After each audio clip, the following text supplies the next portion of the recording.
Hello student, this is Rajesh sir. इस बार हम लोग जो टॉपिक ला रहे हैं ना इकोनॉमिक्स का, उसका नाम है commercial bank and central bank. दोस्तों ये टॉपिक काफी अपने आप में एक बहुत ही इंपॉर्टेंट टॉपिक है और जैसे मैंने आपको बोला कि मैं आपको इकोनॉमिक्स पढ़ा रहा हूं, तो इकोनॉमिक्स की सारे के सारे जो कंटेंट है, सारे के सारे जो चैप्टर के टॉपिक्स है, वो सारे टॉपिक हमारे प्रैक्टिकल लाइफ से कनेक्टेड है। इस वजह से मैं आपको हर वीडियो जब मैं पढ़ाऊंगा तो उसके बाद आप लास्ट मिनट के लिए बस उस वीडियो पे होल्ड करके रहिएगा, क्योंकि मैं कुछ कंक्लूजन्स दूंगा कि वो टॉपिक हमारे प्रैक्टिकल लाइफ से क्यों रिलेटेड है और हमको इकोनॉमिक्स क्यों पढ़ना है। बहुत बार मैंने काफी मतलब जगह पे देखा है कि भाई क्या होता है ना कि वो इकोनॉमिक्स हम लोग पढ़ते हैं, इकोनॉमिक्स हम सीखते हैं, लेकिन इकोनॉमिक्स का प्रैक्टिकल एप्लीकेशन होता कहाँ पे है? क्योंकि जब तक आपको प्रैक्टिकल एप्लीकेशन समझेगी नहीं तब तक आपको इस सब्जेक्ट की इंपॉर्टेंस भी नहीं समझेगी। दिस इज व्हाट मेरा मोटो इकोनॉमिक्स पढ़ाने के पीछे सिर्फ और सिर्फ है कि आपके दिमाग में इकोनॉमिक्स का प्रैक्टिकल अवेयरनेस क्रिएट करना। अब प्रैक्टिकल अवेयरनेस क्रिएट करने के लिए हमको टॉपिक को उस लेवल ऑफ कॉन्सेप्ट से पढ़ना पड़ेगा। किताबी भाषा में हर बार पढ़कर जरूरी नहीं होता है और आप लोग ज्यादा से ज्यादा क्या होगा, किताबी भाषा में एग्जाम देके पास हो जाओगे, but exam is the not only solution of learning. This is what friends कि हम लोग कॉन्सेप्चुअली पढ़ते हैं, प्रैक्टिकल एप्लीकेशन के साथ पढ़ते हैं। और मैं चाहता हूं और मुझे मालूम है कि हो सकता है कि आप में से भी कोई कल को जाके बहुत बड़ा पॉलिटिशियन बन सकता है और कोई बहुत बड़ा एडमिनिस्ट्रेटिव ऑफिसर भी बन सकता है। बस उसी को ध्यान में रखते हुए ना इकोनॉमिक्स के बॉटम्स को हम लोग अच्छे से सीखेंगे, क्योंकि ये चीज अगर आज आप सीख गए ना और आज इस चीज को आप समझ गए ना, तो कल को जाके आप अपने देश को ऑपरेट करना समझ जाओगे, एग्जीक्यूट करना सीख जाओगे और एप्लीकेशन ऑफ पॉलिसीज को मतलब टेक्निकली कैसे लेके आना वो भी सीख जाओगे। तो चलो दोस्तों शुरू करते हैं हमारा टॉपिक, जिसका नाम है commercial bank and central bank. तो सबसे पहली बात तो मैं आपको एक वर्ड क्लियर करा देता हूं, जो मतलब हम लोग जैसे कि मैंने बोला था कि हम लोग वर्ड टू वर्ड बेसिक्स से जाते हैं, तो जैसे कि मैं पहले वर्ड क्लियर करा देता हूं, बैंक। दोस्तों देखो, ये हिस्ट्री होती है कि ये कब आया, कहां से आया, ये तो हमको भी पता है और मैं वो आपको रट्टा नहीं करवाऊंगा, वो आप रट्टा कर लेना।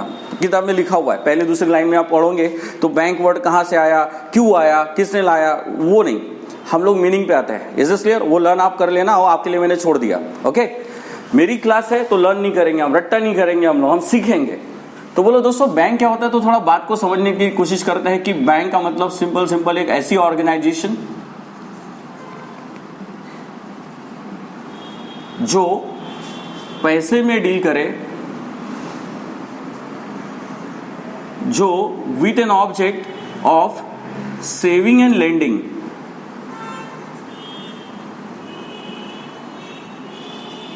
And main object to protect economy and support economy, protect and support economy.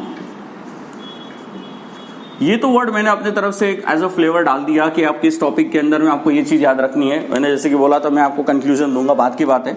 सबसे पहले दोस्तों हम लोग हाईलाइट कर लेते हैं कि ये सेविंग क्या चीज होती है और ये जो लेंडिंग क्या होती है। बस इतना याद रखना कि जो इंस्टीट्यूशन ये दो वर्क कर रही है, सेविंग और लेंडिंग का काम कर रही है, तो ये याद रखना कि वो बैंक है। क्या है वो? बैंक। अगर मैंने भी ये बिजनेस स्टार्ट कर दिया या फिर मैंने भी ये ऑर्गेनाइजेशन खोल दी कि मैंने बोल दिया भैया कि आप सेविंग अकाउंट, आप करेंट अकाउंट, आप रिकरिंग अकाउंट मेरे पास खुलवा लो, अपने पैसे मेरे पास रख लो और ये रखे हुए पैसे मैं फिर लोगों को क्या करूंगा, लैंड कर दूंगा, यानी कि लोन के तौर पे बांट दूंगा। Is this clear?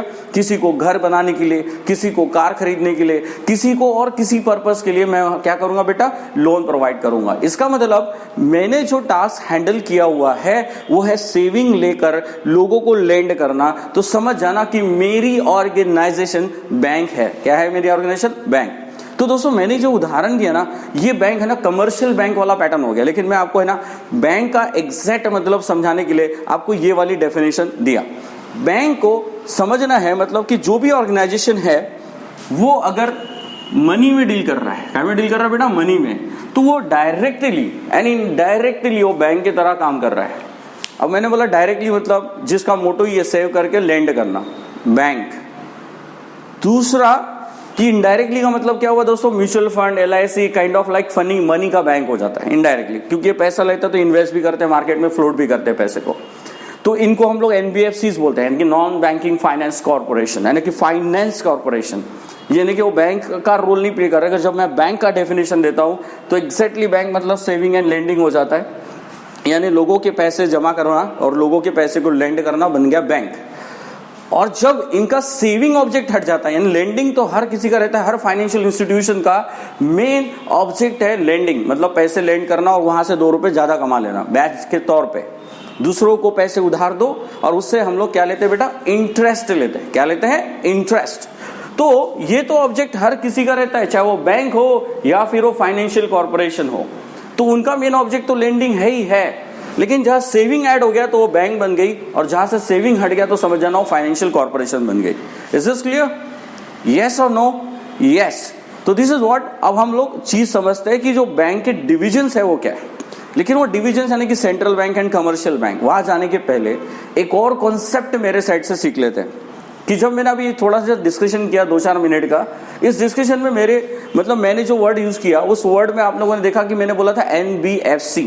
चलो उसके ऊपर मैं पहले थोड़ा सा सिखा देता हूं, क्योंकि आप इकोनॉमिक्स सीख रहे हो तो बेटा ना आपको ये सारी चीजें समझ में आनी चाहिए। अगर ये कॉन्सेप्ट आपके क्लियर हो ना बेटा, कॉन्सेप्ट क्लियर करने से होता क्या है कि आप लोग कंटेंट ज्यादा लिख सकते हो अपने मन से, अपनी खुद की लैंग्वेज में और अपने खुद के तरीके से। Is this clear? इसलिए आपको नॉलेज गेन करना, नॉलेज को लेना आपको करते रहना पड़ेगा, आपको सीखते रहना पड़ेगा। चलो अब आपको मैं समझाता हूं कि जब मैं कोई भी फाइनेंशियल इंस्टीट्यूशन की अगर मैं बात करूं, this is what financial institution. तो फाइनेंशियल इंस्टीट्यूशन में बेटा कौन से टाइप की इंस्टीट्यूशंस आ जाती है? 2 टाइप की इंस्टीट्यूशन पकड़ लेते हैं मेजरली। एक बैंक होती है, मतलब कि एक बैंक, और एक होती है NBFC। इस बात को थोड़ा अच्छे से समझ लेने का। एक होता है इन्वेस्टमेंट बैंकिंग। इन्वेस्टमेंट बैंक भी होती है, तो इन्वेस्टमेंट बैंक मतलब जिसको हम लोग बोलेंगे जो इन्वेस्टमेंट के लिए रेस करती है। देखो बैंक होता है। अच्छा ठीक है, मैं जो कॉन्सेप्ट सिखा रहा हूं पहले वो समझ लो। मेरी एक छोटी सी हैबिट है कि मैं थोड़ा सा किताब के एक्स्ट्राऑर्डिनरी चले जाता हूँ, और ये जो फ्रेमवर्क है वो मैं अपने तरीके से डिजाइन करता हूँ। मतलब ये इन्वेस्टमेंट बैंक, ये वर्ड जो मैंने बताया ये क्या है, किसी भी किताब में देख लो आपको इन्वेस्टमेंट बैंक वाला वर्ड मिलेगा नहीं, आपके पूरे सिलेबस में ये वर्ड आपको नहीं दिखेगा। बोलेंगे फिर क्या है ये चीज, फिर होता है क्या? हाँ होता है ना प्रैक्टिकली, इसलिए तो नॉलेज दे रहा हूँ ना मैं वीडियो में। यस और नो? तो दिस इज व्हाट आई से कि अगर डिवीजन के तौर पे देखें तो किताबी भाषा में मेजर डिवीजन है बैंक और NBFCs। NBFCs यानी कि नॉन बैंकिंग फाइनेंस कॉर्पोरेशन।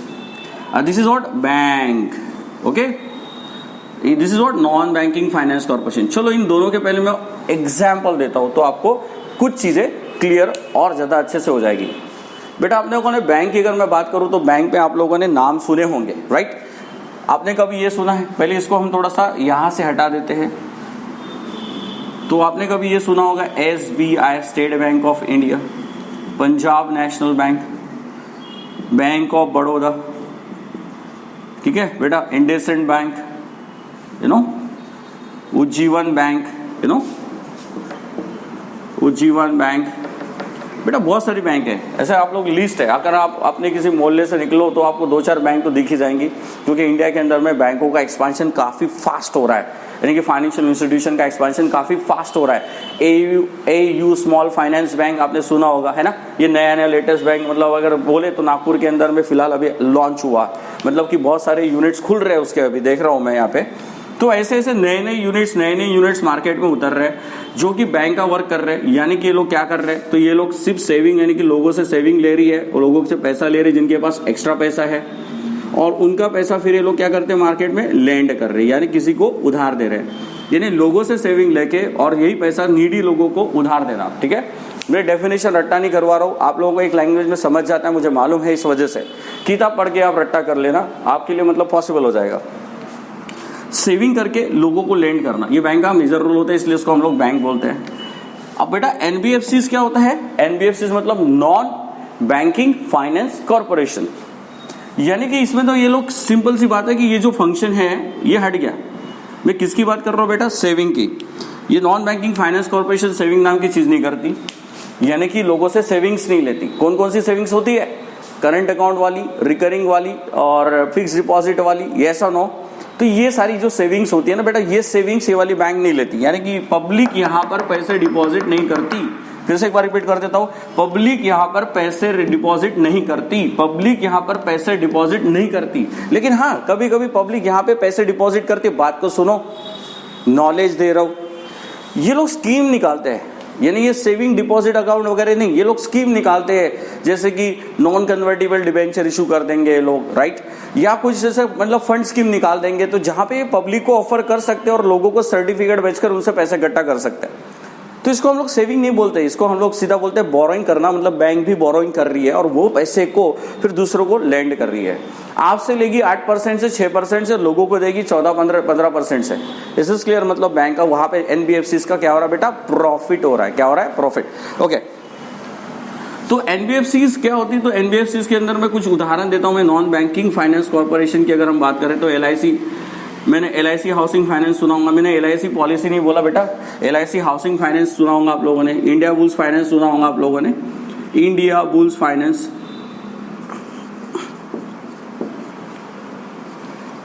ठीक है।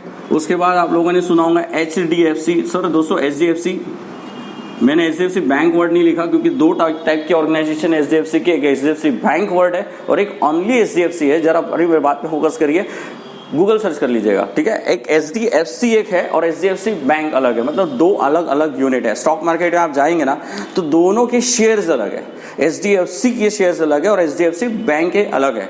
तो मैं आपको ये क्यों क्लैरिफाई कर रहा हूं ना, क्योंकि कुछ लोग होते हैं सोचते हैं कि बोले सर तो थोड़ा सा रॉन्ग बता रहे होंगे।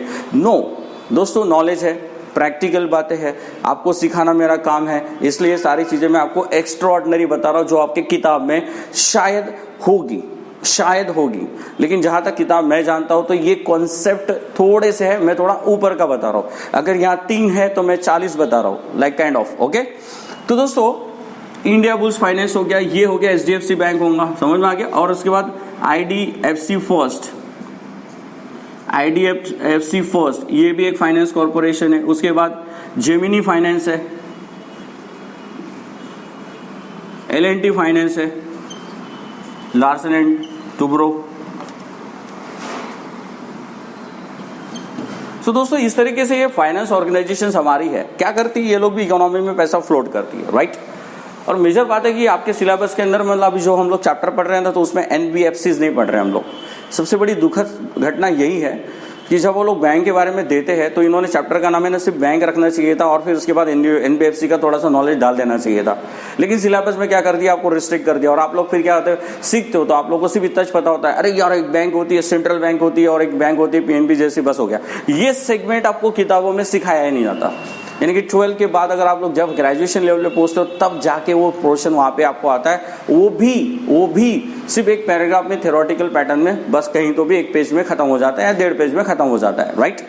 तो दोस्तों वो व्हाटएवर इट इज, तो आपको ये समझ गया होगा, उम्मीद कर रहा हूं कि मैं बैंक और एनबीएफसी का टॉपिक आपको कंटेंट समझ गया होगा, ठीक है। चलो इस छोटे से नॉलेज के बाद अब आते हैं किताब वाले चैप्टर के टाइटल के ऊपर में। तो उन्होंने बोला था कि बैंक, कमर्शियल बैंक और बेटा सेंट्रल बैंक। अब उस टॉपिक पे आ जाते हैं। ये जो मेरा वीडियो अब तक जितना भी डिस्कस हो रहा था वो सिर्फ इस वर्ड को लेकर डिस्कस हो रहा था। अब मैं किताब के हिसाब से चल रहा हूं। किताब में आपको क्या बोला बेटा, कमर्शियल बैंक। चलो उसके ऊपर बात करते हैं, कमर्शियल बैंक, ठीक है।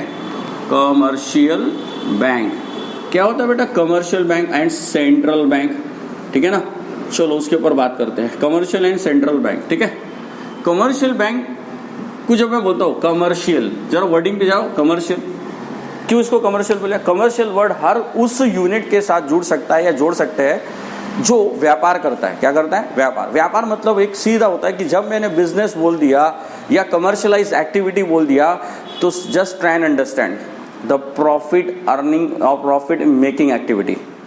प्रॉफिट मेकिंग एक्टिविटी यानी कि लॉस नहीं होता, क्या होता है ना सर, प्रॉफिट कमाने के चक्कर में लॉस ही हो जाता है। हर पर्सन एक ऑर्गेनाइजेशन खोलता है बस यही सोचकर कि उसको प्रॉफिट होगा, तो उस चक्कर में कभी कभी लॉस भी हो जाता है। What ever, that's not the part of discussion. What is commercial bank, कि जो बैंक व्यापार करती है, मुनाफा कमाने के लिए बिजनेस करती है, पैसों का बिजनेस करती है और जिसको बिजनेस में प्रॉफिट कमाना है, ऐसी बैंकों को हम लोग बोलते हैं कमर्शियल बैंक। कैसे कमाते हैं, चलो इसके ऊपर बात करते हैं। चलो दोस्तों एसबीआई को ले लेते हैं। बड़ी भोली सी बैंक है हमारे इंडिया की और सबसे बड़ी बैंक है इंडिया की। आप लोगों ने कभी सोचा भी नहीं होगा ना कि एसबीआई अपने कंट्री की एकदम लार्जेस्ट बैंक है, सबसे बड़ी बैंक है। अगर आप एसबीआई को देख लोगे ना तो इसके सामने सारी बैंक ला लो, आप आईसीआईसीआई ला लो, एचडीएफसी ला लो, ये सब छोटी बैंक है। एसबीआई बैंकों का स्टेटस एक्चुअली कैलकुलेट कैसा होता है मैं आपको समझाता हूँ। बैंकों का स्टेटस मेजरली देखा जाता है कि उसका मार्केट शेयर कितना है। मार्केट शेयर का मतलब बेटा मार्केट यानी स्टॉक मार्केट के शेयर की बात नहीं कर रहा हूँ, किसी भी कंपनी या किसी भी ऑर्गेनाइजेशन का हाईएस्ट पोजीशन पे होल्ड रहना या कैसे मेजर होता है। जैसे कि आप लोग अभी देखो जो कार बनाने वाली कंपनी जिसको ऑटोमोबाइल्स कंपनी हम लोग बोलते हैं, यानी कि कार बनते हैं, इंजन बनते हैं, बहुत सारे मशीन्स बनती है, तो ऑटोमोबाइल्स कंपनी में सब एलिमेंट्स बनते हैं जो इंजीनियरिंग से रिलेटेड है, यानी कि मशीन से रिलेटेड, तो उसको ऑटोमोबाइल सेक्टर बोलते हैं हम लोग, राइट। लेकिन मैं कार की बात करता हूँ, चलो कार एज ए प्रोडक्ट को ले लेते हैं। तो जितनी भी कारें हैं 4 व्हीलर्स, उसमें सबसे बड़ा मार्केट शेयर किसका है मालूम आपको? मारुति सुजुकी का है। मारुति सुजुकी, कुछ लोगों ने सोच लिया होगा महिंद्रा एंड महिंद्रा का है, कुछ लोगों ने सोचा होगा टाटा मोटर्स का है, लेकिन मैं आपको बता देता हूँ मारुति सुजुकी ये जो है इसका सबसे बड़ा मार्केट शेयर। बेटा कैसे काउंट हुआ? क्योंकि मैक्सिमम कस्टमर बेस इनके पास है, पूरे कंट्री के अंदर में मैक्सिमम कस्टमर बेस इनके पास है, यानी करीब करीब इनके पास 30 से 40% का मार्केट शेयर है। बाकी छोटी बड़ी कंपनियों किसी के पास 20% है, किसी के पास 15%, यानी कि कस्टमर रेंज इनके पास इतनी है और सबसे हाईएस्ट इनके पास है। इस वजह से ये अगर देखा जाए तो कार सेक्टर में, यानी कि कार मैन्युफैक्चरिंग सेक्टर में सबसे हाईएस्ट पोजीशन में कौन आ गया बेटा? मारुति आ गया। वैसे ही हमारे इंडिया में SBI है। अब इसको मार्केट शेयर क्या होता है तो मैं समझाता हूँ। जितने लोगों ने कंट्री के अंदर में बैंकों में अकाउंट खुलवाए होंगे, जितने लोगों ने पूरे कंट्री के अंदर में बैंकों में अकाउंट खुलवाए होंगे, मतलब कि तुम्हारे घर के लोग बोलो, तुम्हारा अकाउंट होगा, तुम्हारे पड़ोसी का अकाउंट होगा, रिलेटिव का अकाउंट होगा, तो सबका अकाउंट कहीं ना कहीं किसी न किसी बैंक में होगा। Is this clear? यस और नो? तो हम लोग मार्केट शेयर के तौर पे इस टॉप पे क्यों देख रहे हैं? तो सबसे ज्यादा अकाउंट किसके पास है? SBI के पास है, स्टेट बैंक ऑफ इंडिया। तो सबसे ज्यादा जो अकाउंट है किसके पास है बेटा? SBI के पास है। वो तो होंगे ही क्योंकि डिफेंस वालों के अकाउंट वहां पे, सारे गवर्नमेंट एम्प्लॉय के अकाउंट यहीं पे हैं। इंडिया के अंदर में गवर्नमेंट एम्प्लॉय काफी ज्यादा भी है और साथ में जो बिजनेसमैन है उनके भी अकाउंट SBI में है। यस और नो? तो उस हिसाब से इनका ना सबसे बड़ा मार्केट शेयर है, क्योंकि गवर्नमेंट के एम्प्लॉय इधर उधर अकाउंट खुलवाते भी नहीं है, सीधे SBI में खुलवाते हैं और उनको खोलना ही पड़ता है कंपलसरी, क्योंकि सैलरी सीधी आती है SBI के अकाउंट के अंदर में। Is this clear? This is what the market share of the SBI is huge and that's why the SBI is a big bank in India. Yes और नो? तो दोस्तों आप लोगों ने देखा होगा SBI की बिल्डिंग उतनी खूबसूरत नहीं होती है, प्राइवेट बैंकों की बिल्डिंग उतनी खूबसूरत होती है। अगर हम लोग S बैंक देख ले तो बोलेंगे अरे भाई वाह कितनी बड़ी बैंक है। SBI को देखेंगे अरे यार कितनी खटारा बैंक है। Is this clear? तो तुम लोगों ने ये जो स्टैटिस्टिक निकाला ना, सिर्फ पिक्चर देख के निकाला बाहर से, यार कौन सी बिल्डिंग अच्छी दिख रही है, लेकिन ऐसा नहीं देखा जाता है। सबसे बड़ा देखा जाता है कि पैसा किसके पास ज्यादा है, अकाउंट्स किसके पास ज्यादा है, तो वो सबसे बड़ी बैंक है। येस बैंक के बारे में आप जानते होंगे, तो लॉस में चल रही है और डूबने के लाइन पे आ गई और बंद होने के लाइन पे पहुंच गई है। Is this clear? तो whatever, then that's not the thing we are discussing about. Let's take the example of the SBI.